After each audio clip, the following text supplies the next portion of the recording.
Now let's cross to the UK, where new Prime Minister Keir Starmer is settling in after his party's victory over the Conservatives in yesterday's election.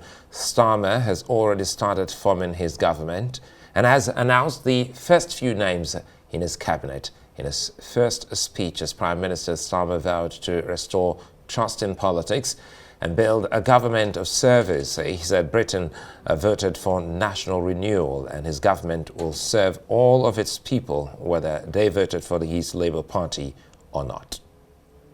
Now, President Bola Tinubu has congratulated the new UK Prime Minister, but what lessons can Nigeria learn from Britain's historic election, and what does Keir Starmer's emergence mean for Nigeria and Africa? I'm joined now by Ambassador Mohammed Musawa, who is Nigeria's former head of mission in Syria. Good to see you, Excellency Musawa.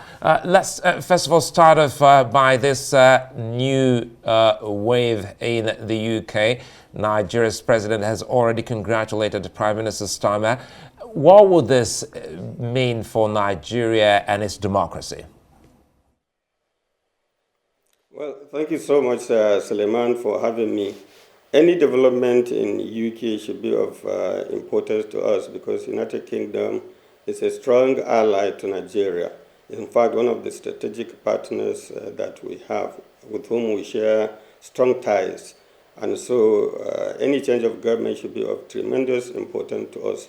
There are a lot of lessons that we can learn because, well, first and foremost, any government in advanced countries, actually not only in advanced countries, in the international community, they try to protect their own national interests. So let's not emphasize too much about the differences of parties because the Labour Party will also pursue the interests of the UK.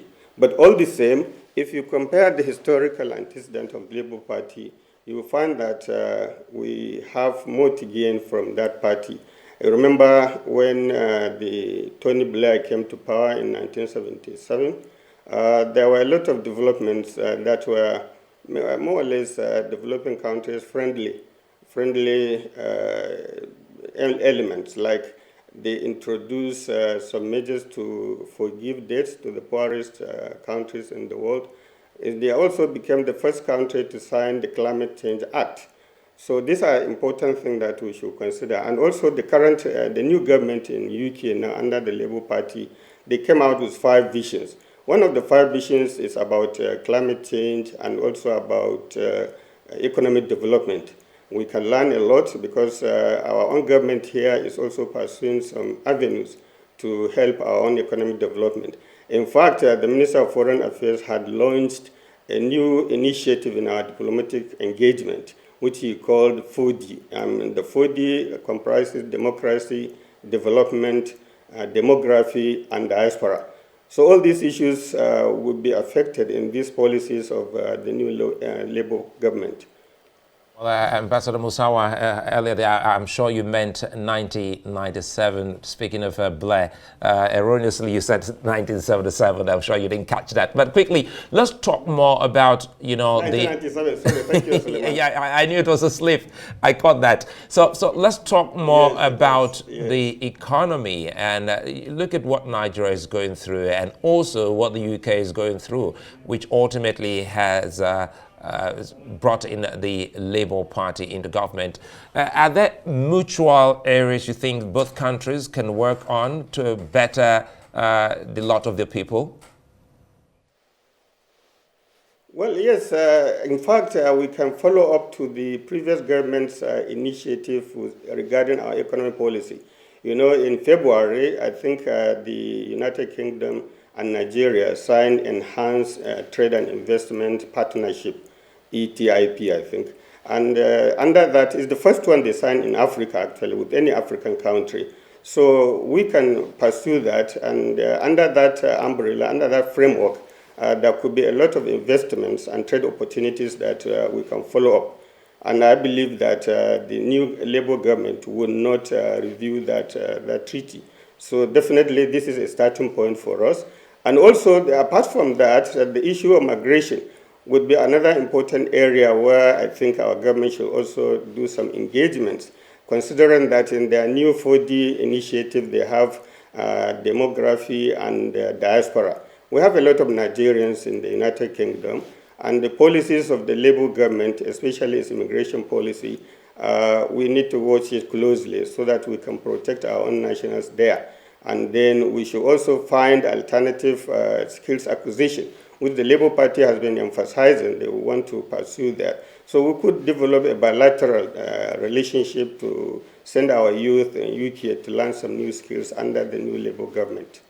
And Ambassador Musawa, one other area many have been talking about is the smoothness of this particular election and the quick acceptance by those who were ousted from power. What would Nigerian politicians be picking up from this? This is a good development, I think, and it's something that we should learn from them. Although, let's not forget that during the Jonathan regime, he also did that. He called his opponent when he realized that he has lost the election. So I think it's just a question of following it up and then trying to also enhance our rules of engagement when it comes to election process. Because definitely, you are quite right, our own electoral process needs to be developed more. And being a new democracy, you can't compare because, for instance, now in UK, Labour Party has been there for over 100 years. So you can see that we need a lot of time to catch up. But you are also right, yeah, we need to develop faster because we can learn from the examples that you have just pointed out. And Ambassador Musawa, before I let you go, what would be your key speech to perhaps international missions, Nigeria international missions, because at the moment we don't seem to have representatives or ambassadors in missions. This seeming delay, how can the country navigate this? Well, it's important to have substantive head of missions in our various missions. They would enhance relevant bilateral relationship, and they will also convey our government's policies, and they will also do whatever it takes to attract foreign investment to our country. So it is very important that we appoint new heads of mission to all our own missions abroad. And I would like to see that the process should be hastened and take immediate action by the government. Ambassador Mohammed Musawa, I hope we can do this again. Many thanks. Always a delight speaking with you. Thank you for being on Newsline. Thank you so much, Suleiman. Have a nice day.